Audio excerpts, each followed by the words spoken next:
Wage waliboni katil nani nani nani South Africa.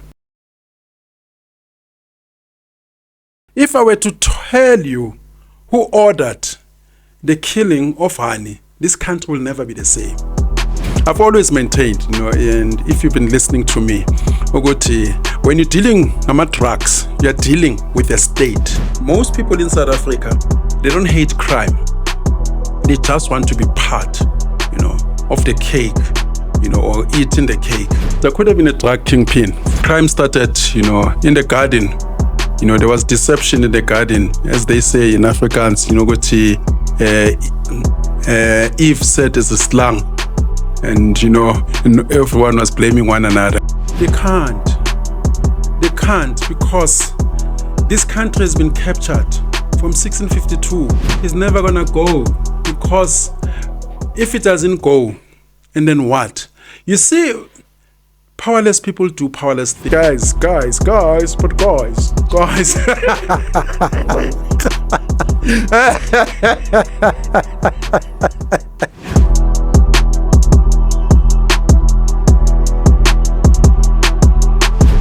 Away, Sanbanani Makaya, once more. Yeah, we're back with life, with Ike Khumalo. Yeah, we're still tackling the issue of crime. As you know, in South Africa, it is a crime scene. And one more thing that I saw in the last episode, I still flip papers. I'm not one of those guys who are using phones, because sometimes this thing can disappoint you, or a call comes through. I'm a layman when it comes to technology. I still use papers, as in keywords. And today, we're continuing, with what is happening. We've seen Mkhwanazi with South Africa, for coming, accusing the police, they took drugs. I've always maintained, and if you've been listening to me, when you're dealing with drugs, you're dealing with the state. Like the Black Panther, when they were tackling the issue of drugs in America, they did not know. It's only later when people like Stokely Carmichael saying, you know what, we didn't know that we are dealing with the CIA, because it is the CIA, which brought drugs to America. Abo Noriega, Abo Pablo, using Abo Bill Clinton, opening up, these, drug traffickers to come in, Abo Rick Ross, Freeway Rick Ross. These people were brought in there, to sell drugs. So South Africa is not different. If you remember the 90s, the soccer bosses, many of them, they are still alive. They brought in drugs here. They used to go to Lusaka, go to Zambia. And Afrikaners, apartheid government, they knew about that. The only benefit that they derive from these guys, they allow them to go to the ANC, give them money, and then when they came back, they used them as spies, intelligence, to give them intelligence. What are the communists doing that side? And then these guys, they pushed, even, the Flag Plus guys, they pushed drugs. If you remember about Decay, they came, Truth Commission, and they will plant guys selling drugs in the townships.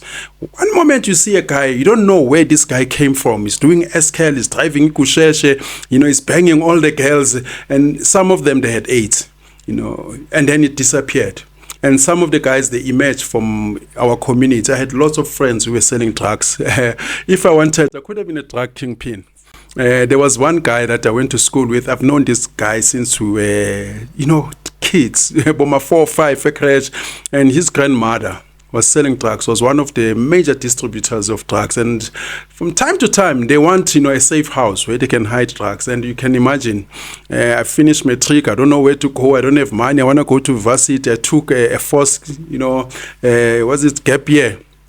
I went to him at that time. I said, hey man, my brother, assist. So he wanted, to drag me in. And at that time, I'm a young guy, but my political consciousness would not allow. I remember I was with one friend. He says, man, Ike, let's take the offer. Because he had offered to another guy with him, and here's stuff from Faith, and we were not going to distribute. We were going to be just, into the role, my kingpins. But my political consciousness would not allow, because by then, in the 80s, 84, I joined COSAS, I've joined the PAC, and I could not sell drugs to my people and kill, society. So that's where I found myself. But when you're talking a crime, Mangiti South Africa, it's Yeah, I wanted to ask on the drug issue because I saw a few comments, people asking that is it the Nigerians or the foreigners bringing drugs in South Africa, or is it the politicians? Look, when it comes to issue drugs, it's never a one-way, a traffic. You've got local drug smugglers. They've always been there.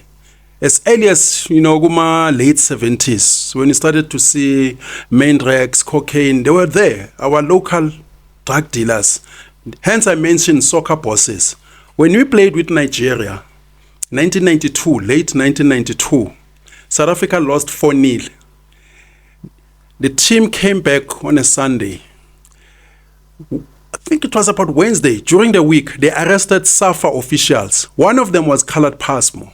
Khaled Pasmo was a big guy. He owned a soccer team. He had friends, in the PSL.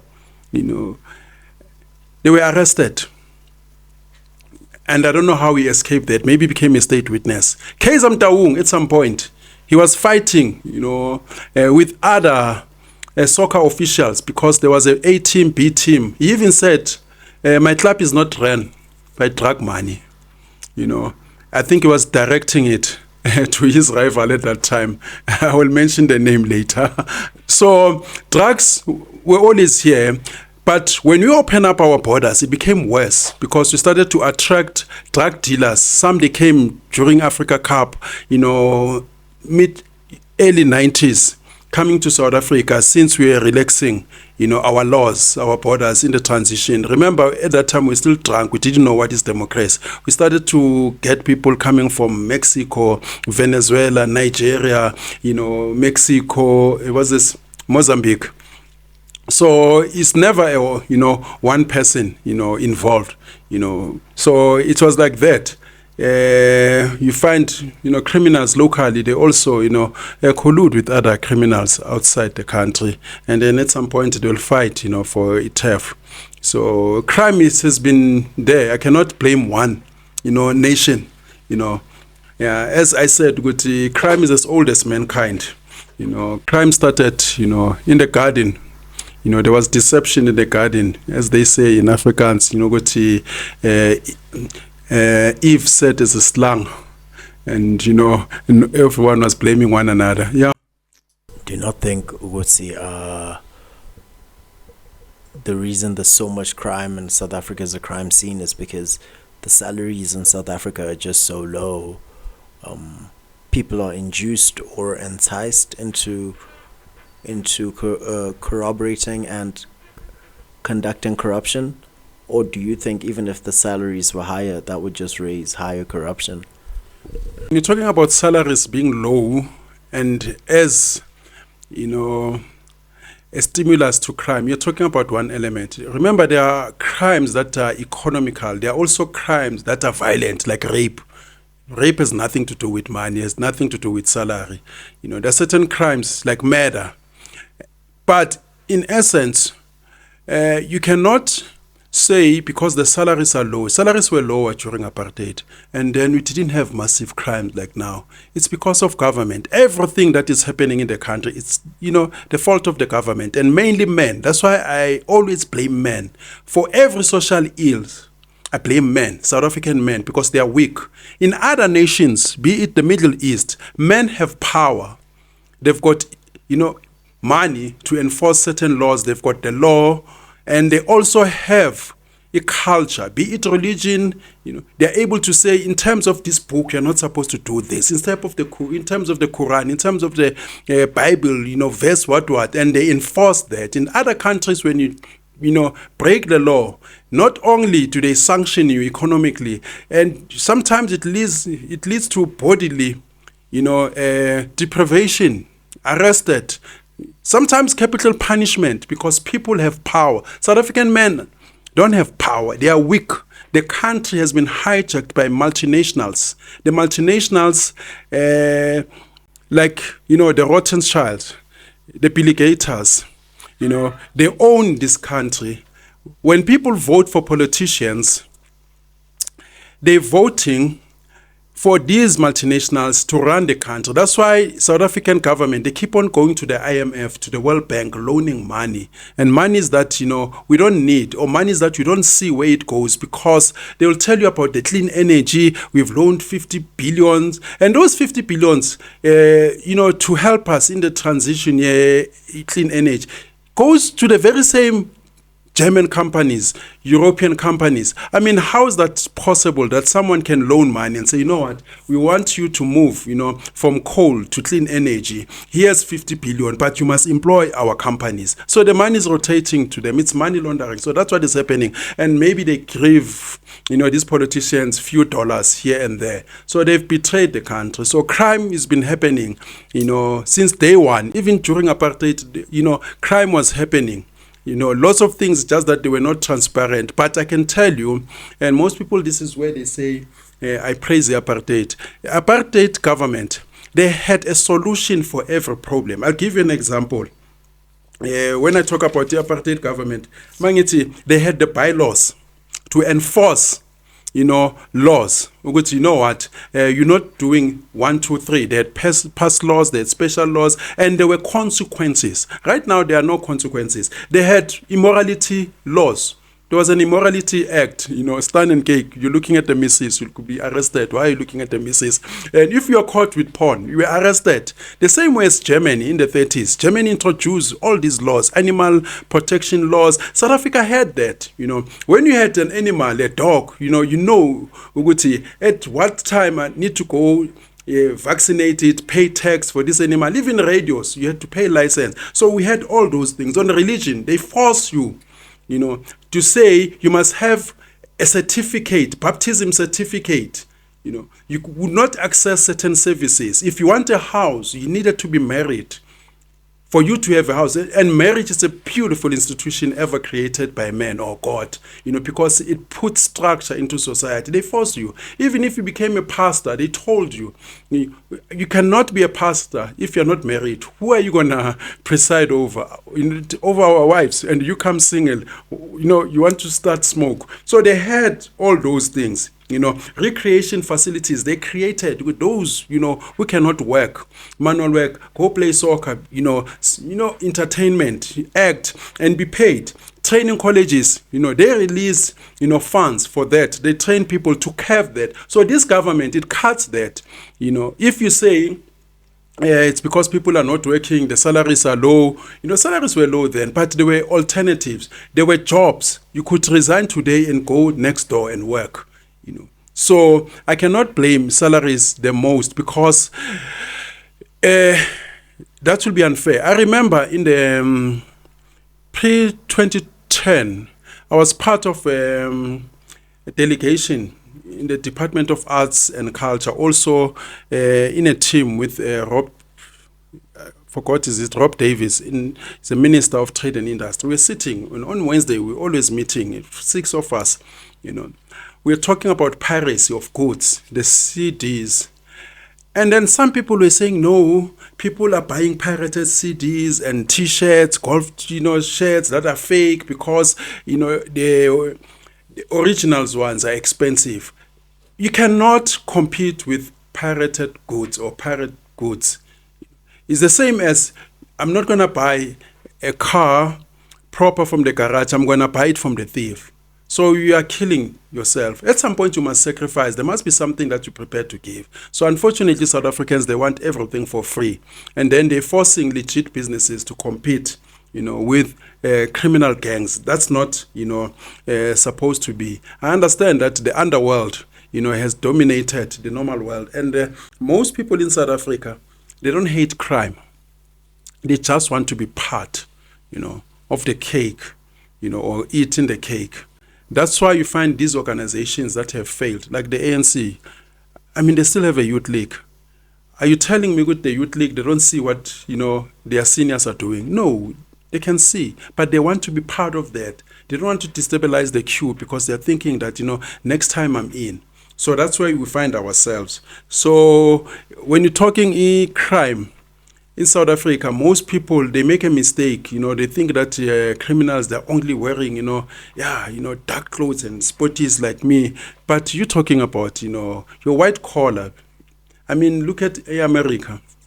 In America, they had the CIA and the mafias working together, trying to assassinate Fidel Castro.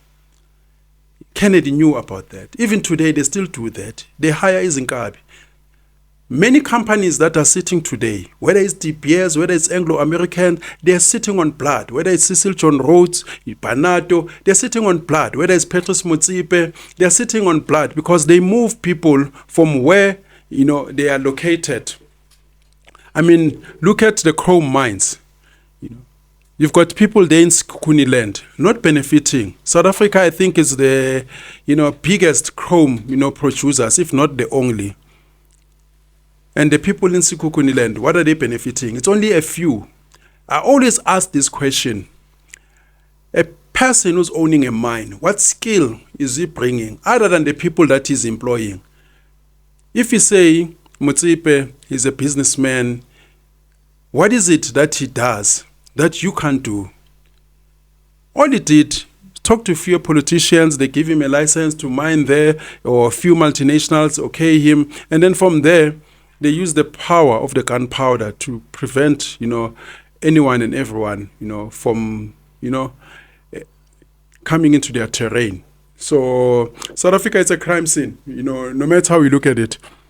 Ike, as an OG, I want to ask you, how does the corruption within South Africa, through law enforcement and other agencies, facilitate this big drug problem that we have currently? So if you're looking back, how do you think it's gotten to the scale that it is now?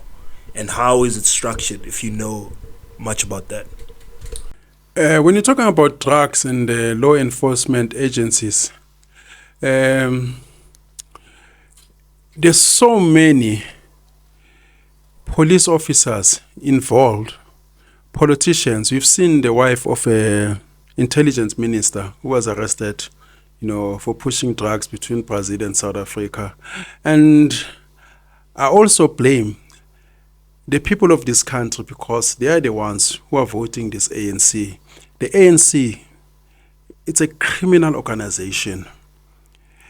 We romanticized the ANC in the 80s, the 90s. We thought that these guys are our liberators. We had people like Chief Mangosuthu, Lucas Mangope Chief.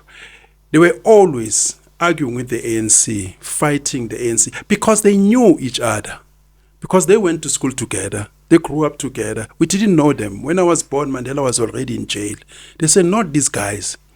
But these guys, they were selling drugs in exile. They were using drug money to finance the struggle. They were not interested in liberating this country. You look at all other countries where there's been an armed struggle, guerrilla warfares, not the ANC. Tell me one single incident where you had MK soldiers fighting the army of South Africa during apartheid. None. They will send one guy with a go hit there, a wimpy, or plant bombs there to create that impression that they were fighting and loot donor money, go ask for money. So these guys, they were pushing drugs. These are guys who were raping their own comrades, their own female comrades. They were raping other men. That's why even today, if you want a job, it's like, what can you give?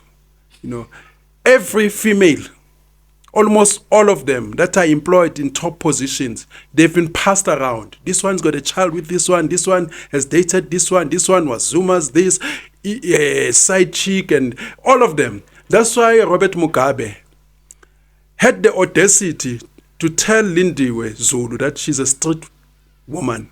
And Lindiwe Zulu could do nothing about that. Because Robert Mugabe knew, what they were doing that side, and he's got the intelligence. I mean, this was the most educated president in the world. And the intelligence here says Zimbabwe is very strong. It beats South Africa 10 times. So these guys, they were criminals from the beginning, and they never stopped selling drugs when they came here. Some of them, they were driving expensive cars in exile in Zambia. You've got the commander of MK, Joe Mudise. Allegedly, he was sending comrades to come by him, Saxon and Brentwood in Hook Street,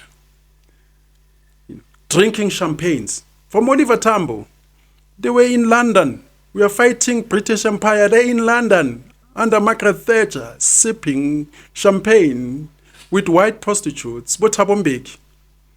And when they come here, you expect anything different. These are drug dealers. They're always working hand in hand. The normal world, the so-called normal world and the underworld, they work together. Because there's bribery monies that are being used, monies that you cannot trace. What better mode, to get those monies to move if you're not using drugs? And drugs are selling every day. There are companies and shops in Sentin, boutiques selling expensive clothes. Nobody's buying there. There is no customer. 10 years later, the shop is still standing. What are they selling? Some of them, it's a front. Some of them I can understand that, is to improve their portfolio. Saying, you've got a clothing company, you've got a mining company, you've got a soccer club. But some of them, they're using drug money. I know guys who are owning restaurants like Primi Piatti, Bocapello, drug dealers. I would go to jail, especially if you're a lawyer. You've got an advantage because you go to jail. Sometimes I'm going to visit my cousin who was arrested for a heist. And I meet other criminals. They know me. They say, man, Ike, go and talk to this guy. Then I realized, no, this guy who's owning this nightclub is not the owner. The owner is in jail. He says, no, this guy knows. He'll give you something. I said, look, I don't want to be involved.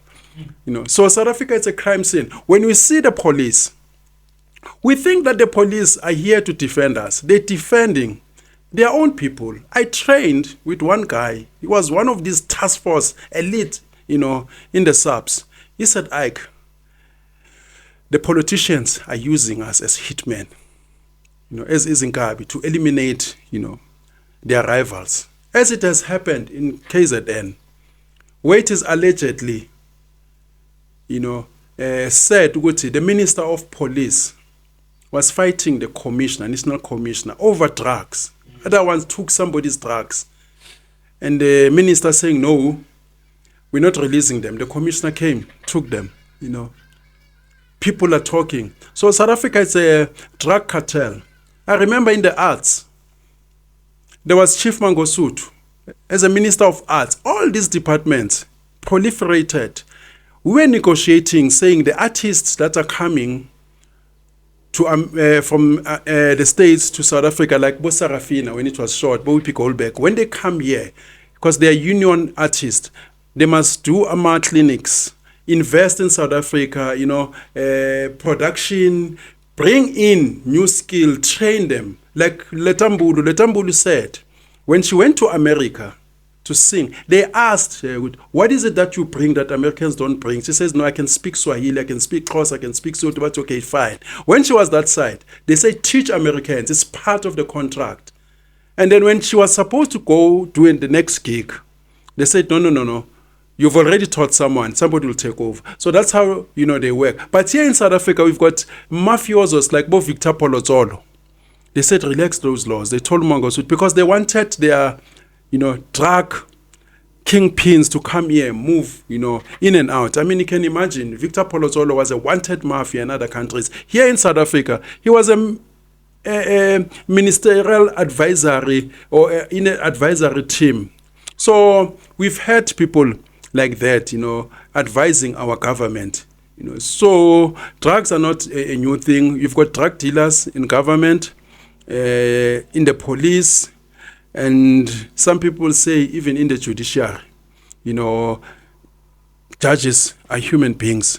We've heard about the Randburg court, where they said, Randburg court was corrupt. I don't do criminal law for a reason. I do civil law because it's something else.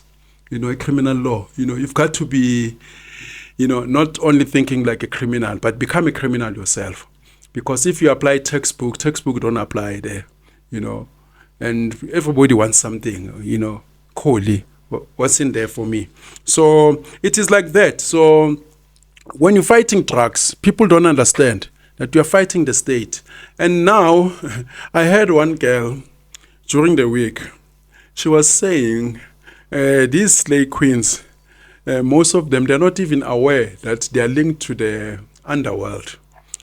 You know, the underworld, the kingpins, thugs, many of them, they use these nightclubs to wash money, to move around, you know, cash, through churches, you know, dating some of these slave queens. I always say that these slave queens, a majority of them, you know, they're enjoying blood money, and they don't tell the younger girls, hey, sometimes I go to Dubai and they made to eat gag, and I'm always with these guys, you know, who are killers. I mean, you've seen Abu Mkhwanazi. I mean, a social media influencer dating this married guy who's a kingpin. We know some of them. I don't think he was married at the time. It doesn't matter. But what is a social influencer? But anyway, most of them, they are not educated. So they want a soft life. Everybody wants a soft life in South Africa. That is the problem, you know, the soft life. But I can tell you, many of them, just that I cannot name people, many of them, they are with drug cartels, politicians who are stealing tenders. And then they come on TV being presenters. They don't tell young girls, no, they don't pay me enough to buy a Range Rover. They don't pay me enough to go to Paris, come back and go to Dubai, you know, go to Las Vegas with Louis Vuittons. They don't say that. That is the problem that I have. They must tell people, you know what is it that I'm selling? I'm selling my body. Yeah, you were saying? The point you just made there about soft life, I think it's a very valid one. Because previously I had said the issue you see in South Africa is that the men are not stepping up. Us as the guys, we're not stepping up. And I think part of the problem is this fantasy of the soft life that's been advertised to people. And I feel as a guy that soft life is not for men. You know, can you touch on that a little bit? Because let's leave that to women. As gents, soft life is not for us. You know, can you touch on that for a few? I normally say this, a man must work. You know, and there's one thing that I knew back in the days. People knew where they stood. Today, because of social media, even a girl who's a 4, she posts a picture, everybody says, nice, wow, you go girl, you're a 10. And people believe that. Back in the days, people knew that I'm a 4. People knew that I'm poor. I need to work to buy a Mercedes-Benz. Not everyone bought a BMW. Not everyone drove a BMW. People drove Toyota Corolla and they were okay with that. People now, they are not okay. They want to live beyond their means. Back in the days, it was doctors who were driving a Jaguar. Nowadays, because of the social media, the ANC, when they came in with tender monies, you know, looting, they started to buying the Ferraris, the Lamborghinis, on top of sewage pipes, you know, water flowing, you know, in the streets, no tar roads. And everybody started to believe, good, no, I can have that. And now you have people who want soft life. Soft life, you have to work for soft life. You have to be a doctor. The ANC, they've changed that your education means nothing now. They even write in their car registrations, no degree. No degree. What society are you promoting? They ridicule people who are educated. And one of the guys I know, he was owning taxis into tenders. He said, he cannot be told by an educated person because he earns more than the doctor. It's true, but I told him, you know, him and his friends, Uguti, you need an educated guy because when you being shot at, wounded, you're going to go to the hospital. You're not going to demand your mafioso to come and operate you when you are on the operating table.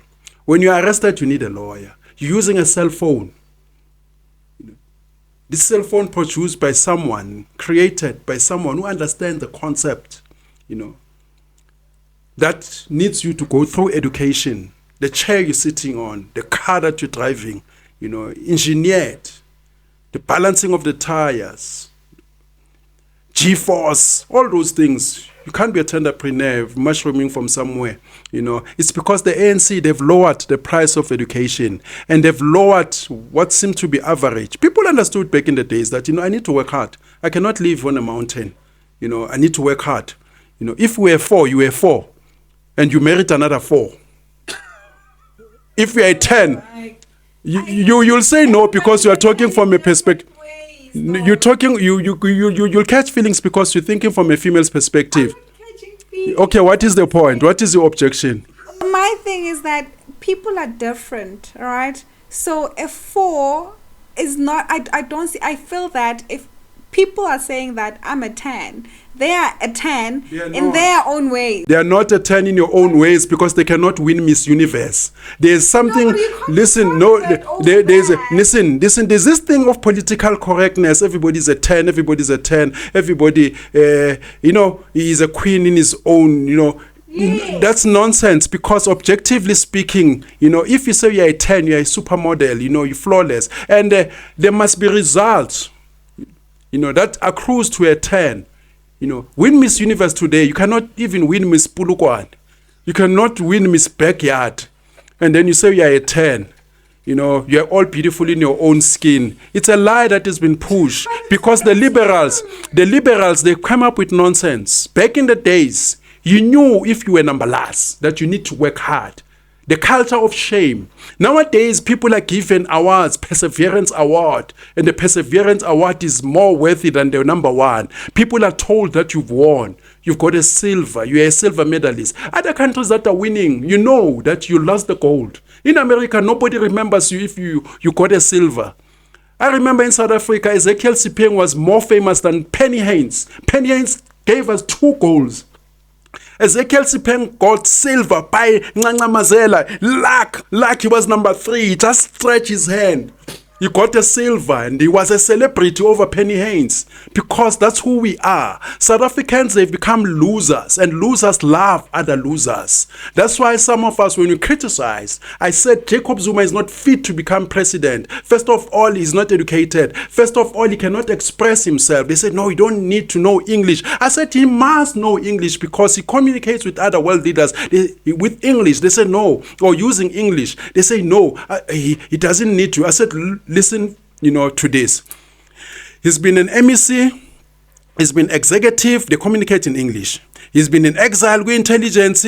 So it means if they've been communicating with, using English, like Lucas Radebe, who stayed in England for more than 10 years, and he cannot express himself eloquently in English, it means he's a dunderhead. He cannot be taught. He cannot learn. He has no ability to learn. That shows if I go live in Cameroon, I go live in Ghana, I cannot speak their local language, I cannot speak French, I cannot speak. It means that I cannot learn. I cannot be taught. I cannot adapt. I cannot, absorb. That is a problem that we have. So now, everybody now is believing, I deserve this. That's why people don't want to work. In China, people work. They know that I'm an engineer. I'm supposed to be here doing blue collar. Nobody wants to work now. Everybody now thinks that it's for somebody else, hard work. You're paying a TV presenter. You're paying a TV presenter more than a doctor, more than a school teacher. I asked one guy. He's a musician. That's why no musician disrespects me. No artist disrespects me. I've met almost everybody here in this country. Anyone. I tell you, if you stop singing, other than your immediate friends, nobody dies.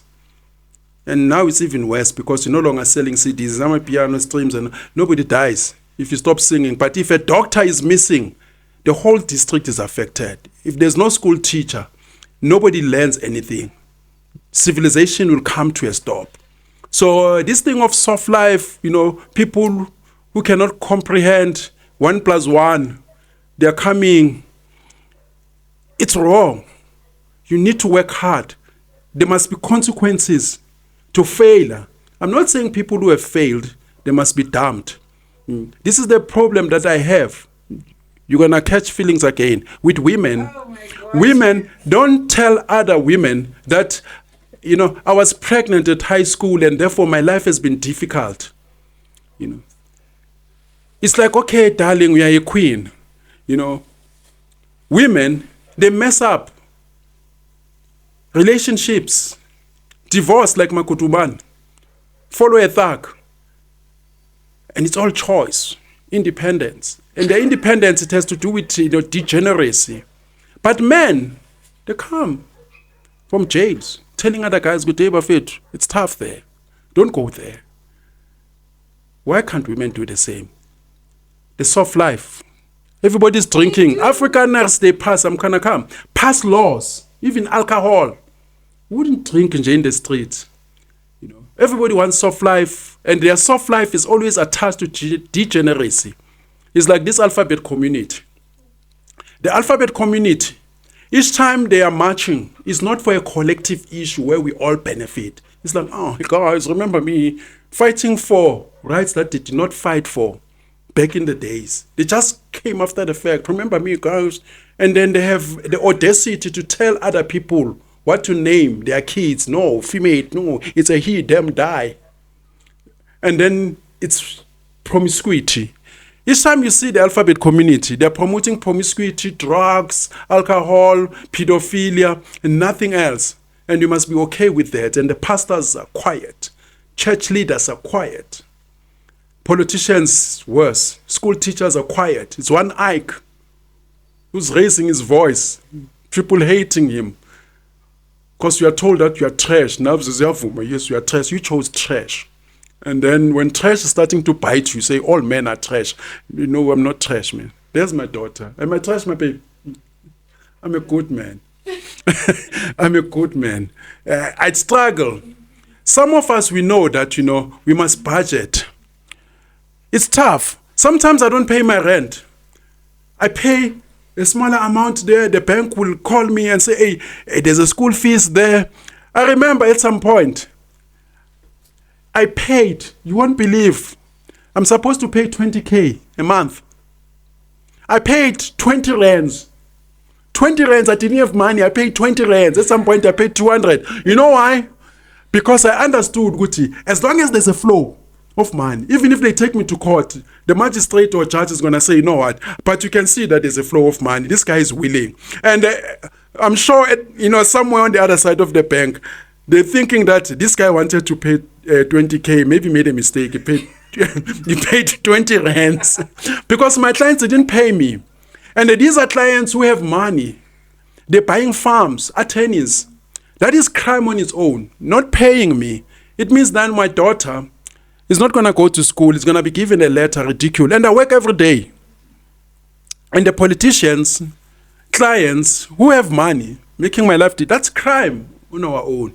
So dealing with crime must start at home. Afrikaners, they understood that. That's why they passed certain laws that a family, must be programmed in this way. They must go to church. We all go into church. And Afrikaners, they made sure that the father is employed. There are those who, who drank money. That's why the youth 1976, they had to ban amapa in Neparin, places of alcohol. Afrikaners, they made it a point that the hierarchy is preserved.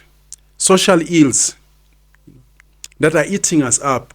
So South African men today, they don't have power, they don't have authority, even if they try to enforce laws. And then it becomes, so what? If I don't do this, a child says, so what? Your wife says, so what? And then there's nothing to do. There's no consequence. Yes. Why do you think that is? What do you think drove the South African man to arrive to such a conclusion or state? Because South African men, when you open up, in South Africa, they gave up everything to the satanist, the globalist. They went to the globalist with no local agenda, No country goes to World Trade Organizations, IMF, United Nations without imposing its agenda. I had a general secretary when I was a national organizer in the Arts Union. He said, Ike, never attend a meeting unless you know the agenda.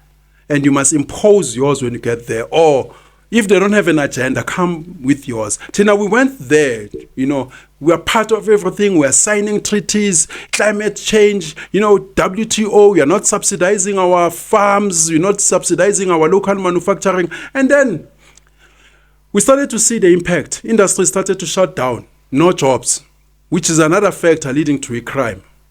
When people are not working, what else are they going to do? They're going to target those who have. So in South Africa, it's a problem. Your politicians that people vote for. And I blame the people because people, I wanted to ask, because you keep on taking it back to the voters, right? Yes.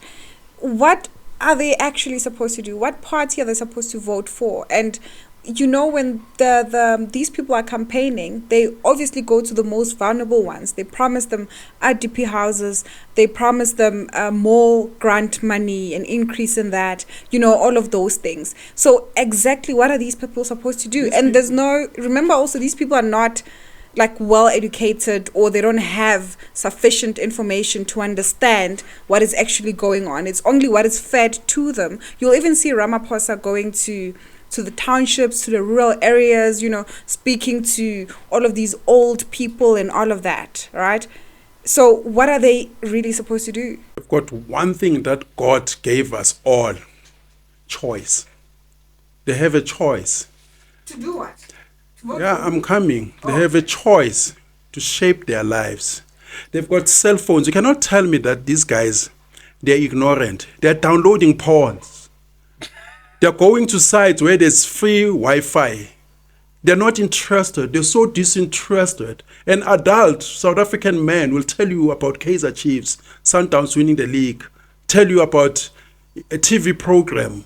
So-and-so is dating who? It's because there is not enough media coverage, right, that shows all of these politics or people like you, right, that are coming forth now to actually educate the people. The people don't have that. Okay. In the 80s, there was no TV program that told me to join COSAS. There was no TV program that told me, Gucci, now it's time to fight. Information by mover, difficult. Oliver Tambo was not broadcasted saying make this country ungovernable in 1985. We knew what to do. We were mobilizing each other because, we understood, what? We are in a difficult situation. The youth now, if their conditions not propelling them, I blame them. You cannot say there is no information. Right now, you can even post your product and go viral and you become a multimillionaire tomorrow. But are those ones the voters? Because I don't think... Yeah. No. Beside voting, you can vote. And even if you don't vote, it doesn't mean politics is the only avenue. It's your country too. I mean, you've got AfriForum. They've shown the power of NGOs going to court. We can organize ourselves.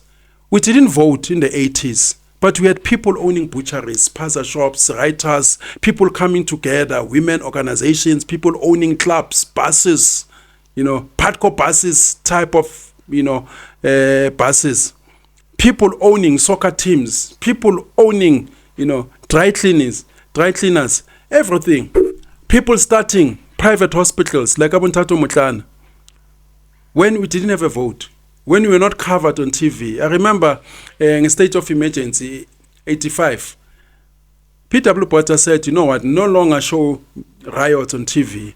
So it's an excuse to say that the people are so ignorant. They know what is happening, the corruption. It's because they hope to be next in line, or they're not affected directly.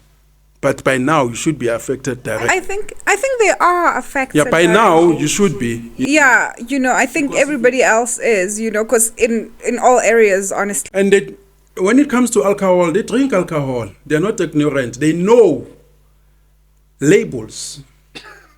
This is a 40-year-old 10-year-old, they're prioritizing wrong things. They're prioritizing wrong things. They must prioritize their lives. Where should they start? Yeah? Start by not drinking. Start by not selling their bodies. Start by being concerned. I mean, I ask myself, why certain things are not happening. When I couldn't have clothes, I couldn't afford certain things. I said it's a system. The system is always the enemy. I blame the system. That's why I fought against the system. So, Bona, they just sit there, hoping, praying that someone is going to be a messiah like Mkhwanazi. That's why a South African man, the only thing that he can do is to march, which is a very powerless thing. And they say, touch Mkhwanazi, touch us. I'm telling you, they're going to do ball.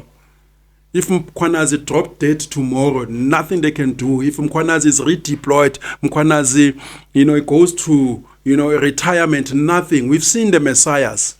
Some of them changing. I mean, I'm not making another 18. I'm not in the struggle of making Klantlalax, another one. And then people change when they're on the other side. They take money. They become politicians. They show you flames. I mean, I think we've seen throughout the week, people were marching that Ramaphosa should resign and all of that. And I think also a few people also spoke out to say that he needs to go. Yes. Do you see that happening anytime soon? He's never going to go, because if it doesn't go, and then what? You see, powerless people do powerless things like marching. You march, they don't respond to your petition, and then what? Are you going to march again? How much money does it take to put up a march? As a man, I always say this, a man must be dangerous. As a man, you must be dangerous at all times and have the potential to unleash that you promise. If it's danger, you must be able to unleash. So if Cyril, they say resign, he says no, and then what? There must be consequences. In other countries, there are consequences. You can never disrespect certain groupings. They use their monies. They will sanction you. The Zionists, they will boycott you. And if it all fails, they'll take you out. We can't do that. Yeah. And we are being disrespected because they know that what else can you do? Wait for 5 years. After 5 years, they come to you, give you a T-shirt, and KFC, you vote for them because people are idiots. And I say this, South African masses, in numbers, they are idiots. They fight for things that even if the other side gives you, your life don't change. They're fighting to sing, kill the poor, kill the farmer. And then if they say sing that song, what changes in your life? We've seen that Ngama politicians, they were fighting for the flag and the national anthem, fighting for things that should automatically go away. Group Areas Act, this apartheid law. If you're negotiating, the exiles must return. They were fighting, putting that as a number one condition. But what is your number one condition to the negotiations? The exiles must return, release of political prisoners. Isn't that automatic? So South Africans, make no mistake, maybe it's a black problem, or the masses. Whether it has a PhD, it has no PhD, it behaves the same. I normally say that the masses, they behave the same. Others who are entrepreneurs, they're drinking, Ngama white sofas, they are white sofas. Others are sitting on crates. These are sitting on white sofas. They're doing exactly the same. Behavior is the same. Alcohol, buying cars. Look at all these entrepreneurs. They chow your money buying cars, alcohol, flaunting, slave queens. Where is the company that was started by Thabo Mbeki? Where it was not plugged in? Cyril Ramaphosa, Maqozoma. They're all plugged in into white companies. They're not starting things afresh. So I blame the masses because we put these people there. We put these people there. Other countries, they don't take nonsense. Kenya, they don't take nonsense. Politicians, they must know which there are consequences, And as things stand today, the ANC, we should be talking. Go to these guys. We need to bring them before the masses. Charge them. I mean, to be honest, that's, only thing that will interest me in South Africa. Because these guys, the ANC, all of them, and their comrades, even the little ones, they should be standing in court, maybe in a stadium. If wishes were horses, if I had powers, I would take over this country and have a military court. We trial you today. By afternoon, we sentence you. We bring back that sentence. We suspend constitution. I'll start with Ramaphosa. Go to Nkandla and drag that one. Go to Thabo Mbeki. Come here, Baba. Put them together here. Go to Western Cape. Cele, supporting multinationals, the globalists. Bring them here. Julius Malema. Bring them here. Should mangibona nje umuntu weskipe esiyellow, blue, red. Bring them together. FNB Stadium. Answer. Ask the masses what must happen, like in Rome, where yeah, we'll do that, because these guys, they have robbed South Africa. Look at the Eastern Cape. People still vote these guys. The Eastern Cape, you'll want to cry when you're that side. People vote, Patika Mandela. KZN, some kids, they still go through the rivers. They must take off their clothes before they go to school. Yet there was Jacob Zuma. We are told that Jacob Zuma is uniting black people. He builds a palace next to the poor. He empowered a newly arrival from India. Instead of empowering any black person here, his kids became production managers, owners. His wife's running NGOs. His son posting in the middle of the pool. Any Kandalami Dumi, protected by his father, took his Porsche, bumped into a taxi where this Zimbabwean woman died. The police came, protected him. They didn't even take blood samples. They say he was drunk. That was Jacob Zuma. So when people saying Jacob Zuma is uniting, are you talking about the same Jacob Zuma who impregnated the daughter of his friend, Evan Khoza? And not once, doing the same thing, breaching the guy's code. You're talking about the same Zuma. Same Thabo Mbeki, who fought for his wife to become a billionaire or a multi-millionaire. We do not struggle for Zanele Mbeki.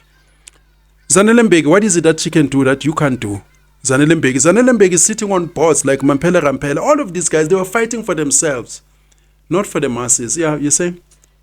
I was saying that, so basically what you're saying, that we can't trust politicians, all of them, even though they have this debates in parliament like the one they had earlier in the week. That's why I don't watch anymore. So we can't even trust those people. So who are we supposed to You need vote stronger for? checks and balances. So what are we supposed to do? The masses, I want to say that they must rise, but they will arrest me again. Because the last time they arrested me, they called me an instigator. So I will say to the masses, I cannot tell them what to do. That's why I normally speak nje ukuthi one pattern. Masibona labantu nje bekumele senze one pattern. So what do we need? Like what does South Africa need? What can South Africans do apart from that? You can't. I think now the public discourse, it should be, other than this public dialogue that they're coming with, I think we need a restart in this country. Suspend the constitution, have maybe civil organizations, bring everyone who's concerned, have a restart, shape a lot of things. There's so many things that are wrong because the problem is the system. First of all, a politician can promise you something that he knows that he cannot deliver, and they cannot hold him accountable after the elections. I mean, some of these guys, they shouldn't have their pensions. Business interests should be taken after they have promised the masses they're going to deliver 1, 2, 3, and they failed, and their failures is attributed to them. President Ramaphosa, we should confiscate Shanduka, McDonald's, his shares, donated to the poor.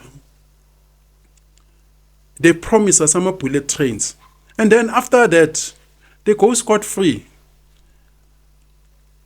Bheki, his wife, He's sitting probably with billions to do what? Do you know Mbeki's children collecting money in your 80s, 90s for what?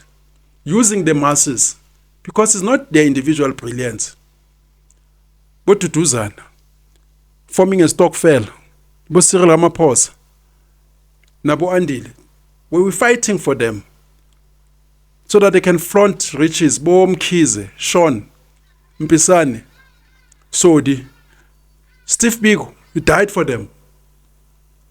Chris Hani died for them. Robert Sobuk, Mtuping. No, that is wrong. The masses should be engaging with it. What do we do to remove these guys other than waiting for 5 years?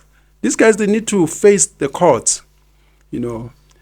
So we need a serious change. The South African masses, they should be mobilizing.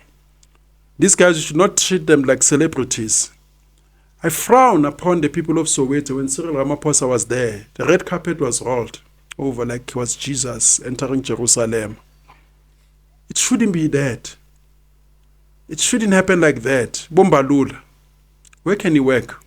Outside politics. We treat these guys like celebrities because we don't want to dismantle this thing, because we want to come in. We want to be invited. If I wanted to be part of these guys, I could have. They've invited me so many times. Many of these parties, when they started, they called me. Even during, the Codesa, I could have just betrayed and, gotten there. But so many people, they are corrupt themselves. So I'm not sure if you heard during the week, the EFF was saying that Ramaphosa does not have the authority, or he cannot put Mkhunu on special leave, right? So what can he do? Like, will that be reversed? Do you know what's going to happen now? And they must go to court and deliberate that and put their argument, forward. We've seen courts sometimes breaching some of the corporate veils. We've seen even when the commission was appointed, the state capture, they took a decision that was a precedent, because usually it is the president who appoints commissions. And when it comes to Mkhunu, I feel that the president is punishing people and making them pay because he's on special leave with all his benefits. And he appoints another one acting. If, he appoints a new one, we'll be paying double for the price of one. I mean, you should have told Mkhunu, you know what, my man, step down. You can always come back, But Mkhunu was supporting him, with the CR campaigns. It's a body, favor. Look, I haven't looked into a special leave, if he can put him on special leave, whether that is constitutional. I must confess, I didn't look into that, whether that is still constitutional to put him on special leave and appoint another person, because remember, these are political appointments. These are not regulated by labor laws. It's the prerogative of the president to appoint someone. I didn't look into that. It's been, over 10 years since I did constitutional law. I was quite good in constitutional law. And then I realized that when I go to practice, no one's going to come to you and say, we've got a constitutional crisis. You're going to have one client, once in a while, politicians saying we've got this issue. So you need to survive. Most people, they're into civil practice and, criminal law, which is also proliferated now. So, that is that. But the ANC for me now, Ramaphosa himself must resign, And I hear people bringing a pala, of which it upsets me. The issue of pala really upsets me, because they even say that the monies that were stolen there is not even $500,000. They say it's almost $1 billion. Do you think if the money, as some are alleging, it came from Saudi Arabia, Middle Eastern countries, they'll give you $500,000? They say it was $1 billion to influence elections. The monies that Cyril has stolen, via Shanduga, but Tlenko has been convicted all over the world besides South Africa. Zondo couldn't make a finding on Tlenko. When it was mentioned with ESCOM, Cyril Ramaphosa is a criminal. In terms of evidence that was brought in by Makoko, Matsila Koko, Bulaki Montana, Brian Molefe. So it was his company that caused us load shedding. That sabotage. You should be facing that charge. I can see Abu Marikana, But that, the state capture. Cyril has captured the state and is the most powerful president South Africa has ever had. The most powerful, more than Mandela. Nobody criticizing him. Nobody saying anything. There is no Cyril must fall like we've seen with the Zuma because he's funded by the very same Zionists, very same multinationals who are owning the media. They are captured. Nothing is happening to Cyril. And post these elections, they can do bogorol. And I suspect that he'll finish his term. They can do nothing about Cyril Ramaphosa. He's the most powerful president that we've ever had. And yeah. There was one political analyst who was saying that once he finishes his term, then he might also get arrested. You see what happened? Who's going to arrest him? For what? For all of these things that you just mentioned now. They can't. They can't because this country has been captured from 1652. We are not run by government. We are run by multinationals, companies. The Dutch East India Company that came here, it was a private company. Both Vasco da Gama, they were working for private companies. If you understand the history of Europe, we are not colonized by France, Britain, Spain. Those countries were captured themselves. When P.W. Botha said Mandela is a decoy dove, he's a prisoner of forces bigger than himself, forces that he cannot escape. People didn't listen to him. They are captured. Bo Columbus were captured. Nabo Isabella. We had the financier. This is where my Jewish ex will fight me and say, Ike, you can't criticize Jewish people. I'm not criticizing them. I'm saying the financiers. And now it's even broader because they brought in other people, nationalities, but Rupert, to dilute it. So you handed this country to multinationals. That's why the Afrikaners, they kept on saying, we don't want the communists. You can hear the ANC, but the communists, because they understood where Communist Party came from. These are people who were expelled in Russia. They came to South Africa. Some went to the US. These were Zionists.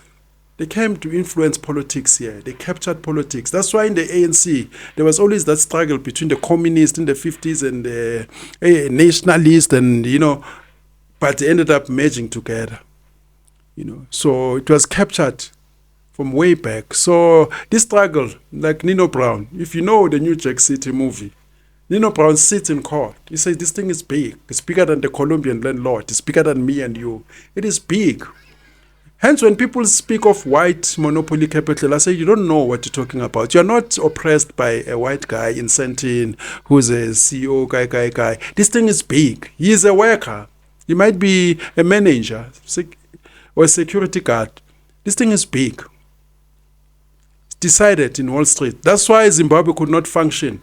Any country that decides that they want to be independent, like Haiti, it will face massive onslaught. You'll never recover. Haiti will never recover. Will never recover in spite of all its resources because they stood against France. They were even made to pay for loss of men for years. We've been destabilized forever. Zimbabwe can see they're trying to kick back and forth. They never come back. Because this thing is big.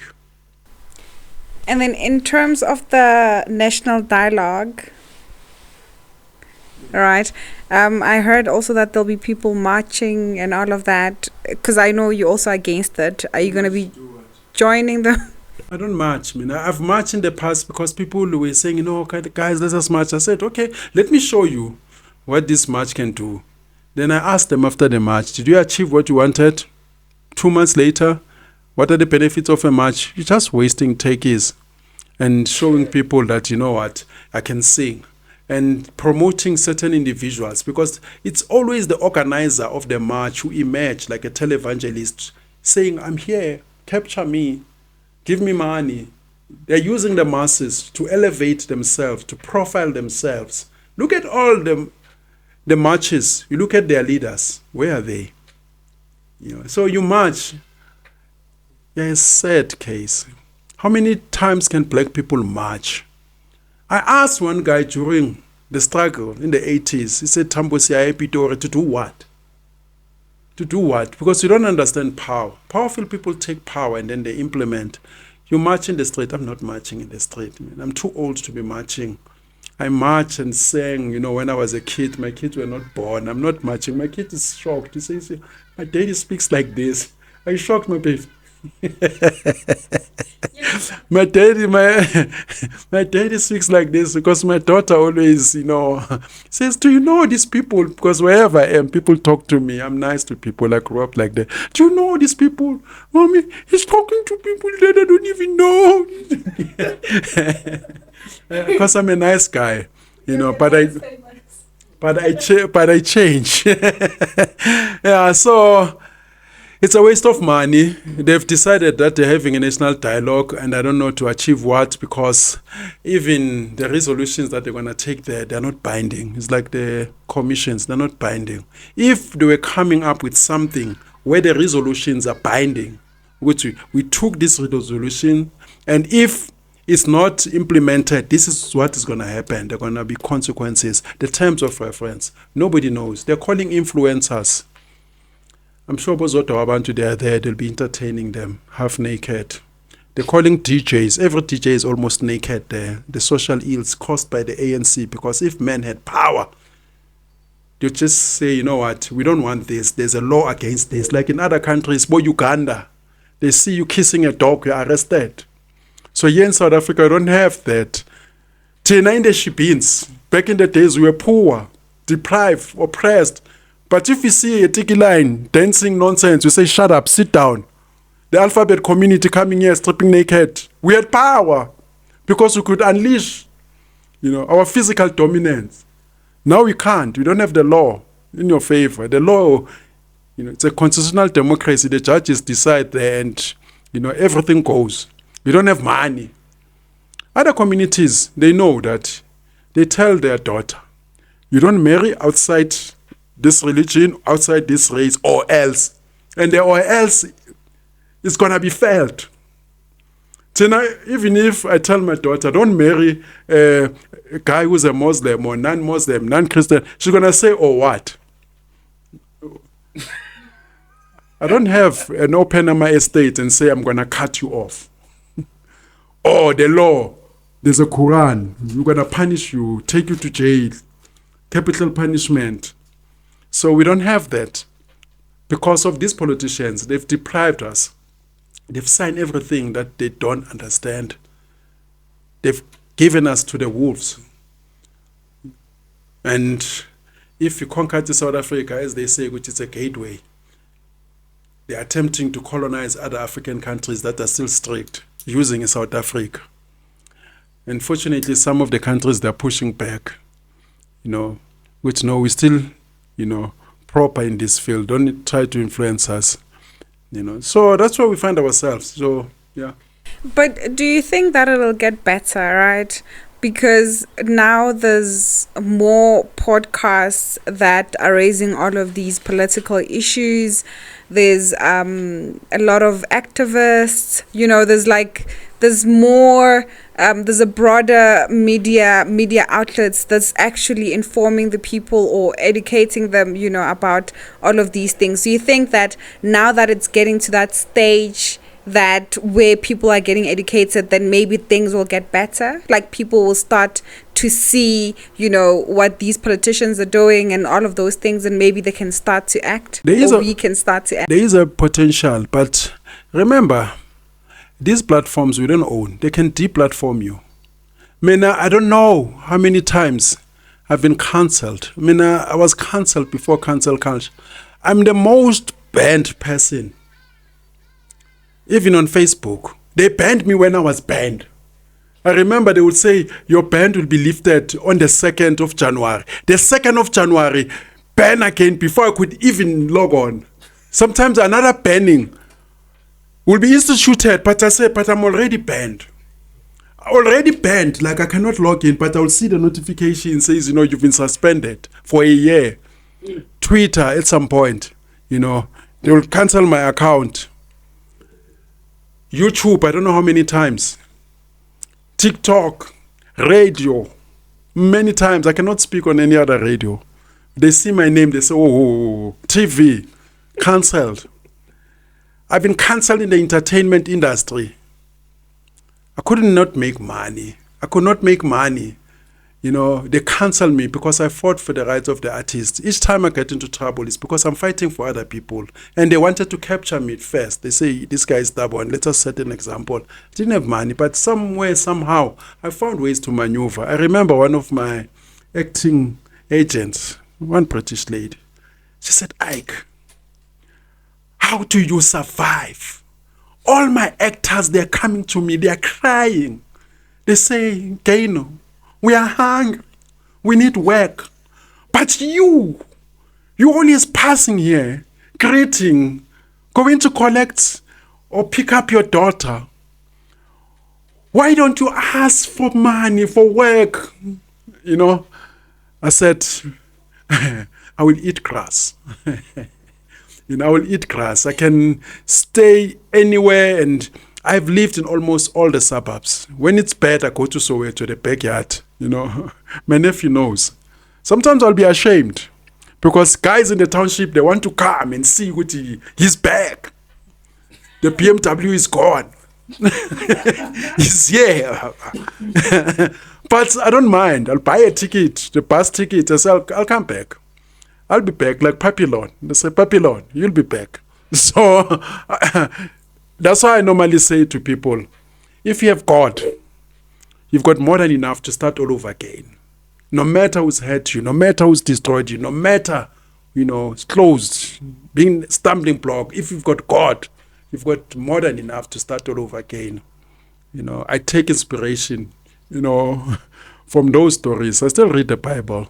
I might question a lot of things, but one thing I like about the Bible, it is a book that speaks to everyone. Whether you're poor, they tell you what to do to elevate yourself. When you are rich, not to elevate yourself and be pompous. When you're a ruler, they tell you what to do. It talks to everyone because it's a book that,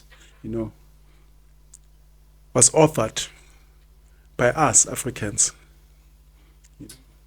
What do you think about Mmusi Maimane? You've never spoken about him before because he has a very powerful voice. And for who?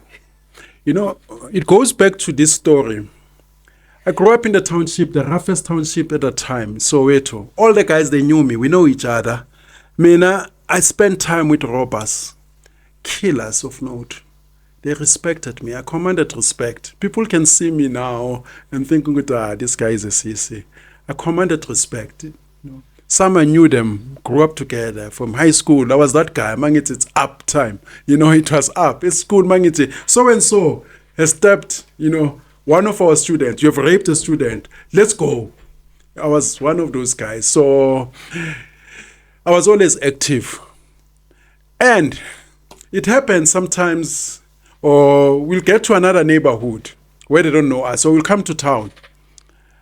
I'll find a guy who is a nobody in the township. But this guy, he's a kingpin in town, or he's running the empire. And then I'll be shocked when people, they're scared of this guy. But you'll give him respect. As guys, that type of thing Champi said. We cannot, we cannot expose him. Because no, this one is junior to us. And we find that other people, they disrespect us, even girls. They fear this one. But they don't know this one fears us. But you cannot tell girls no, this one is a nobody. We just, delegate him. Then you'll be the one, making things happen. So I don't talk about certain people. That's why when you ask me about certain people, what do you think about Malema? I don't think about Malema unless he's done something groundbreaking that I cannot avoid. Now you'll be surprised because Ike is talking about me. There are certain people. There are certain people that even in the township, they would not speak. They'll sit there. When you're playing soccer, they will just watch us. They become ball boys. They're not good to play soccer. They cannot have a weight, a match eaten because they cannot box. They cannot fight. They don't have a knife. They don't have a gun. There's got nothing, to prove. They don't have a hot chick. We're out. We're out. In the township, we have to do all those things. So those guys, like now, something very interesting has happened in South Africa. The guys that were mochos in high school, hey, let's know, guys, my child. Tina, we knew growing up, a fool is a fool with his money. Even if a fool he becomes a CEO tomorrow, he's still a fool. So now, if I were to comment on Musi, unless he's done something groundbreaking, it's like a king commenting about a peasant. There are certain people, whether you're in parliament, Marisa Moch, I meet them all the time. They know, that's why I'm saying Cyril Ramaphosa, he would not survive in Soweto, where there was Mzwandile Malkas, there was Barde, there was Godfrey Mloyi. He would not survive. He would not go buy food, buy, bread on the other side of the Potchefstroom. You'll be robbed, money. So there are certain guys in there, just look at them. And say, okay, it's fine. It's like if somebody comes to you gossiping about someone that you don't, take seriously. I'm fatal. You cannot comment. Man, so and so. No, I cannot comment about these guys. They are lower than me. That's why one guy, I think it was Jimmy Manye, we were in one WhatsApp group. It's full of ANC cabinet minister. I was saying Thabo Mbeki is not the intellectual that they say he is, because he failed on all economic policies and it doesn't give us a theory to solve the problem. He said, why don't you write a paper about Thabo Mbeki? I cannot write about Thabo Mbeki. I don't recognize him. One professor, friend of mine in UNISA, he said, Ike, they want me to analyze the ANC. Tonight in the struggle, I came from the PAC. I moved from the ANC, went to the PAC. This is how it works. The PAC and the BCM, Fabu Azapo, all those groups, Stephen Biko, they regarded themselves as higher in terms of ideology than the ANC. Hence, you don't move from Harvard to UJ. A guy in Harvard, I don't know whether you went to UJ. No, you cannot, come on. A Donald Trump cannot analyze Mkhwanazi. Who's Mkhwanazi? I remember one guy is a Nigerian. There was this guy, Harry Oka, whatever. He said, Jonathan Goodluck doesn't even know that this guy, if he exists. There are certain guys that, you just see them in passing. Okay, it's fine. It's like me, you asking me about who won, Paga Chiefs. Okay, fine. I'm not going to invest much. Unless you've done something that affects me, the price of bread. Then I say, okay, now it's worth mentioning. But other than that, that is making noise that he's been making before. You're asking me about Floyd. Floyd must just lose weight. So he's too young to be carrying the weight that he's carrying. Mina, at his age, I had a six-pack. I was chiseled. I was a killer in terms of looks.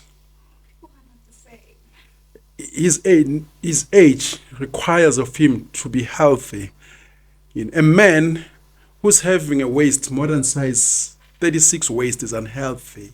He's running the risk of diabetic, he's running the risk of heart attack, and he's going to cost us the tax money because we'll subsidize him. Whether he goes to private hospital or public hospital, you're costing us. There's so many fat people, and they're not told that they are fat because this liberalism, we must sugarcoat things. There's so many dumb people in this country making babies with other dumb people contributing to our problems because smart people don't want to make kids. They say, oh, but we want. Doctors don't make kids. Lawyers don't make kids. These women getting married, they're liberals. They're so entitled. They're all the prize. They're all tens. They don't want anything. Conjugal rights denied. If we were to run the world according to feminists, there will be no civilization because it's I, satisfaction now. What serves me? Men, they must take the charge, run the country, because men, they look at civilization. Many men are unhappy. They go back. They want to see their kids smiling, their wives, even if they are denied, even if they are abused. That's why I blame men. They don't have power to enforce all these things. Look at now. Go to the jail cell. There are about 160,000 people, I think it's more, in jail. You look at their history. People are not supposed to be making babies. The ones who are supposed to not. What gonna happen, man? A beautiful woman today is kissing Skomota, sleeping with Skomota. Back in the days, you wouldn't bag a hot chick at 9, a 8. Because everybody now believes that he can. You see a guy who's at 3, ugly head, big nose, with a woman who's an 8 because of money. That's why we guys, when a woman leaves you, I remember one guy, back in the days, his woman dumped him. And he went for the lowest guy that we don't even think. Yes, it became a huge issue. We told him, man, go talk to your woman, Baba. He cannot move from you and doing that guy. But women, they are women, you know. You cannot move from a king. But we've seen it. And to a security guard, I'm not insulting security guards. Look at the difference. Makutumana, doctor, to Tabo Beste. And the guy probably in hospital, other nurses, they're laughing at him. Imagine they're calling you, Dr. Makutumana. In theater, in theater, Dr. Makutumana. And then the nurses, they're saying, it's him. It's him, Yeah, the one who's the husband to Nandipa. It's not love. That's where the women get it wrong. Love, it's business. Relationship, it's business. Love is temporary, it's intermittent, it comes and goes. Arranged marriages were the best. If it is love, why anyone is not marrying Beyonce, Ciara, Rihanna? If it's love, you should have said, you know what, I went to Ghana, Uganda, to Congo. I was walking in the street, I saw this guy, he's so fabulous. I decided to fall in love. It doesn't happen. First of all, you have to be in the right circle. How do you access those circles if you don't have money? Relationships, money. The size of your pocket determines the partner that you are with. First of all, it's access. If I'm a lawyer, I'm meeting you in court, doing whatever, you look at my profile, you say, okay, we can get along, It's only women sometimes because they believe in fantasy sometimes. And the women, that's why I'm saying, women are like children. When you discipline the kids, we must also discipline them because they act on feeling now. How many women have divorced, left marriages because of a temporal thing?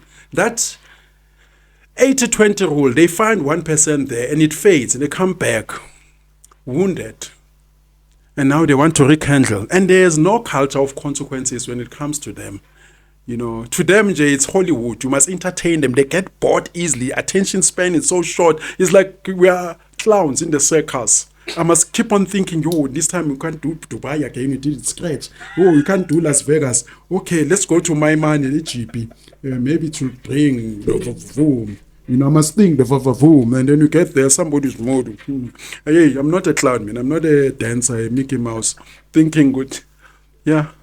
So I have one last question or reminder. You said in the beginning that you'll go through the solutions that you have there on your the solutions that we must have. Hey, so I just wanted to hear those out. South Africa, they need a common purpose. South Africa is a country without a theme. Whether it's religion, Afrikaners, they were not mad when they said this country is a Christian country and everything followed that. Because we had the law coming from Moses. Thou shalt not kill, thou shalt not steal. And everyone was going to church. It was a shame if we were, at school and the principal asks you, where do you go when on a Sunday? You say, no church. No. You needed a birth certificate. They enforce those things. We need to go back to those things. Whether it's a secular state, but there must be something binding us together. Whether it's Ubuntu, there must be that thing binding us together. It's not there. Other countries that are successful, whether it's British Empire, there was that thing uniting, the crown, was the unifier.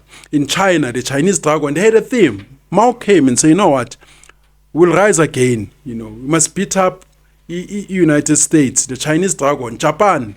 They rallied World War II. They said never again. China today, they want to be the number one. And then the leaders, they speak to that. And South Africa, we don't have a body like the Broederbond. And to Bring all those bodies, because people, if you leave them on their own, they become, loose and they argue forever. You need an organization like the Broederbond. There were 12,000 members. Influential people did not join Broederbond. You were co-opted and recruited. They had vice chancellors, rectors, governors, ministers, church leaders, influential bishops, and they say, listen, this is the agenda. This is where we are going. We are going to the promised land, and you follow the script. We need something like that, have a common purpose.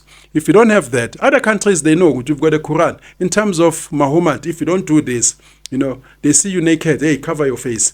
Do it. It might be bad, from our perspective, Masvela, because you don't know the dynamics there. Maybe it's extreme. But other nations, they have that. We don't have that. We are told about the rainbow nation, the constitution which is not even ours. It's open, for everyone. It frees the devil.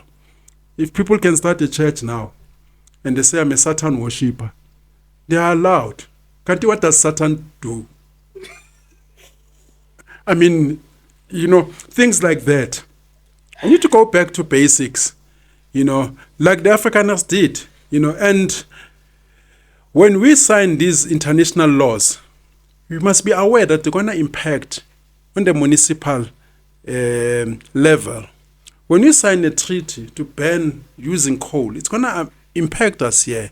But unfortunately, you've got traitors running this government, and they don't have the heart, to bring us peace together. That's why there are social ills everywhere. But for me, I think that we need something that can unify us. Unfortunately, we argue a lot. Even if we say, okay, Shembe, unite us. What about Ilkhanya? Okay, Mrs. Zulu, unite. I'm not saying those. I've got lots of issues now, those. But I'm just making an example. Nothing unifying us. And the languages, we still have tribalism in South Africa. I never thought that we'll have tribalism. We don't, get along. This one is paid. Cyril Ramaphosa is supported Kima vendor. Have you ever seen a vendor person criticizing Cyril? No, but they feel the pain. Zulus go with Zuma. Xhosas. I've never seen an influential Xhosa man who doesn't think that Bheki was the best. But John Kani, go fella, all of them, because they think that when you criticize a president who's Xhosa, you're criticizing them. That's what happened when you criticize Jacob Zuma and say he's not educated. They thought that you're criticizing them. People, they personalize it. When you say this guy cannot lead us, look at this guy. A gentleman's coat, it doesn't honor. Jacob Zuma comes to your house visiting you. My daughter comes, Zuma. He sees a wife. What type of a man is that? He doesn't see a child. He thinks like that. Those are our leaders. And not only him. Not only him. I've got stories about Bheki for days. The slave queen didn't start now. But Cyril, that name Cupcake, before he came into power, there were women who are coming. They dismissed us because they've got power of the media. They said, no. He was funding them because of school and all that. Many of them, they're like that. That's why they cannot discipline each other. They've been raping their female comrades from exile. Even men. Some men, they're taking it from behind. And people, they don't know. Yeah. You think that this guy, I've got, what do they call these guys today? High value men. He's an ice boy. But other than that, we need that unifier and bring a society together. Back in the days, it was apartheid. It brought us together. Amaponi, it was Swart-Kafar, the communists. So we needed to put all those two together and say, what brings us together? Other than Rabi or Bafana, because that, it fades with time. Things that you can fight for. Like Abu Shaga. Shaga was unifying people. Unfortunately, he was Zulufying everyone. And some of us saying, I'm not Zulu, because it was true blood. We needed something like that, put people together. And you have to force people. Like what Traore. People don't know what Traore came by force. I believe people, you have to force them. Because you give them freedom, they'll mess you up. But other than that, that was that, for today, That was the only one that you had on. The issue. Yeah, the solution. The solution, mainly you have to unify, bring the culture of shame. Because if you unify us, all other coasts, they fall in there, because now, like for an example, this dialogue here, I don't know, what is the purpose, the terms of reference, binding resolutions. We needed something, to bring us together. But unfortunately, the Constitution is also liberal and divisive. It allows, all these multi-views. So unfortunately, I don't see, us coming together. Other constitutions, they say the monarch is the king. In England, it is also a state, whatever, monarch, king in Canada, in Australia. Us, we don't have that. We are told, no, it's a constitutional democracy. It's a free-for-all. So if it's a free-for-all, what do we expect? But we needed something, to unify us, to say, you know what? I'm a South African because of this. You don't even have a national dish. South Africans, when you say, what is a national dish? They think malamukhod. You say, can't steak was left for who? Again, we had cows. Who was eating steak? They think scop. Oh, we slaughtered the cow and we did away with the body and ate scop. They think like that, scop. And you ask them, something that brings us together. None. Americans, they know. Land of the free. What of the brave? America. We don't have that. Even our national anthem. I can tell you where it came from. There's a folk song sang by all languages. NangeSizulu. Yabo. Wage waliboni katil nani South Africa. Yabo. So it's a folk song. There's a song about the cat.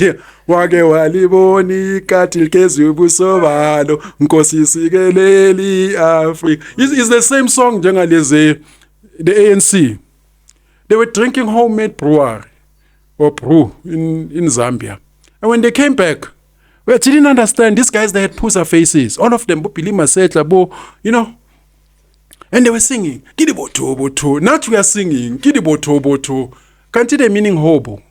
And when you translate in English, Kidibotoboto, it's a hobo. And they look like hobos. And you expect these people to lead us, yeah? I have one last question, right?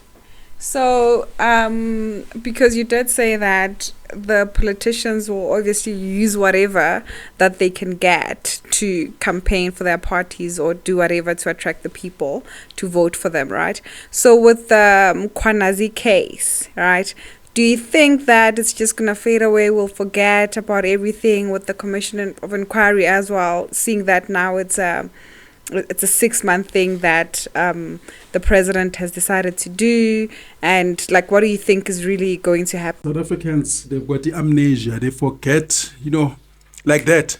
I'm saying, the ANC, they can do away, eliminate your child.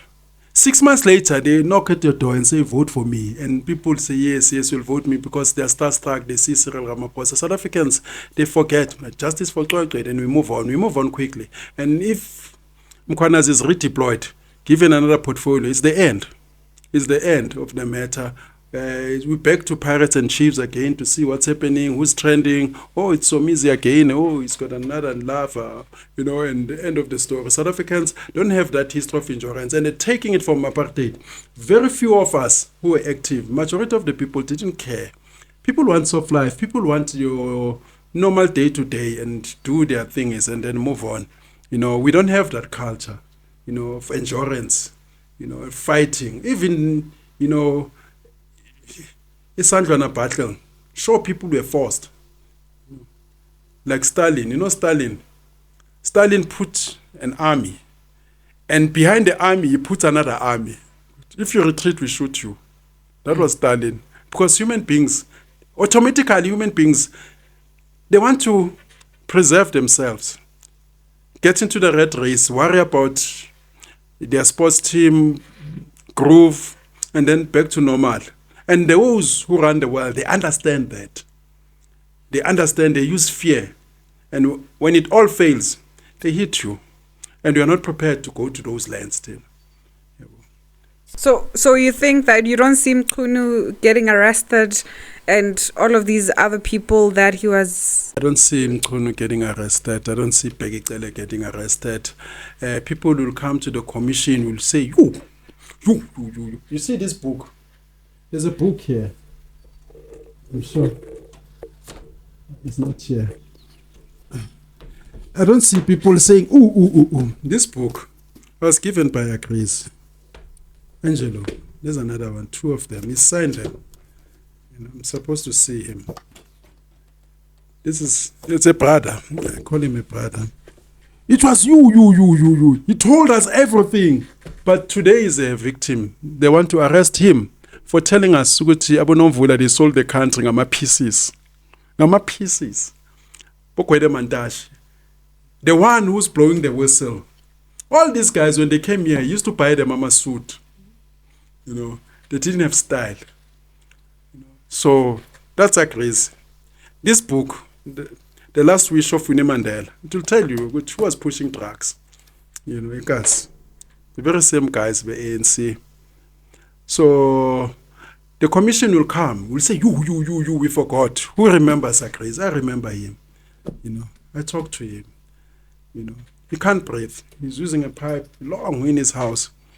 They want him, because he exposed them. And what he exposed probably is 2%. This country. Who's this guy who was arrested for killing Hani? He said, if I were to tell you who ordered the killing of Hani, this country will never be the same. What did he mean? He said, if I were to tell you, this country will never be the same. So, we're standing in a crime scene. People don't understand. People will come and tell whatever that they need to tell because they're fighting. They'll use a commission, which I'm exposing you, you did this and all that. It's not going to be full disclosure. I'm going to go. I know things. Why did you wait all along? He never spoke, the guy. He never told. Yeah, I never told. He left. Katin, why doesn't he speak? If I know something, you must speak. Because now you see, hey, the commission, I'm going to go tell, because people can tell about you. So I don't have hope in these guys. But other than that, I guess that's it, unless there is something that you want to say and add. But for me, yeah, I'm going to say peace and out. And before that, they say you must comment, share, subscribe. And you always forget to say like. Hey. The problem, the thing about me, if you see, even that like, share, subscribe, that's why I'm not a person who can stand in the corner and say, please vote for me, like me, like me. I know that I was a hit. I didn't have to announce myself. I didn't have to announce myself. That's why today I said, okay, let me leave my beard. My daughter says, no, I want to look like a hobo for a while so that people, they don't put me under pressure. And then I will come, bang, because summertime, this December is mine. I'm taking summer award. This summer is mine. This summer is mine. I'm taking summer award. I'm saying, you know what? I'm going to come, boom. You should see my DM, Baba. You should see my DM. That's why I always cut TikTok. My DM, Baba. There are people, but Ike, even now, Ike, I said to guys, I don't do married women, man, because, I don't do married women. Your guy does you, now it does this. Now I'm coming, it's a mixed motion. Now I must be on prep and all that. But anyway, yeah, I said, people are coming and say, oh, some they say, hey, I've got a sister. I said, guys.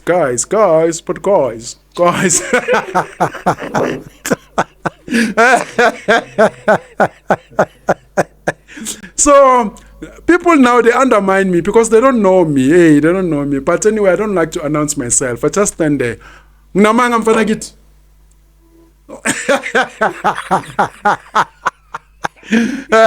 He's crying you like you. Hey, man, I'm afraid. That's what saved me at school.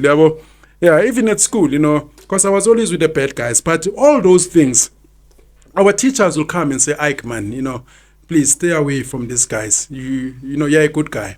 But other than that, buffet too, as I said earlier on, don't forget to like, subscribe, share, comment, and peace and out. I'm out.